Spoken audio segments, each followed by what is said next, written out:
Good morning. જોઈ લો આજે આપણે ઘરની વાડીમાં લસણ વાવ્યું છે. આજ થોડું લસણ બટકી શાકમાં નાખવાનું છે એટલે થોડું બટકીએ છીએ.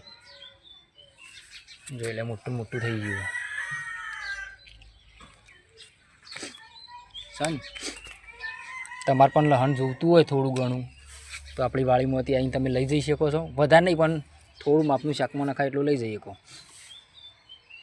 થોડું આટલું વાયેલું છે અને થોડું પેર બાજ વાયેલું એ પણ બતાવી દઉં તમને. જુઓ, જોઈ લે સન, જોરદાર લસણ છે. જોઈ લો.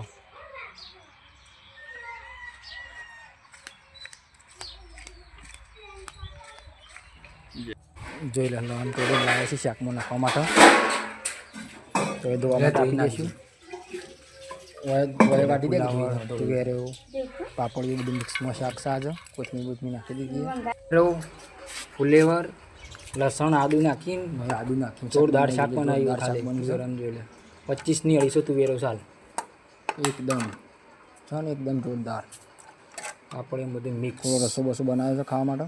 જોઈ લો સન બેસ્ટ. તો તમે પણ આવું શાક બનાવી શકો છો ઘેર જ. જોઈ લે દોસ્તો છે ને, એકદમ જોરદાર.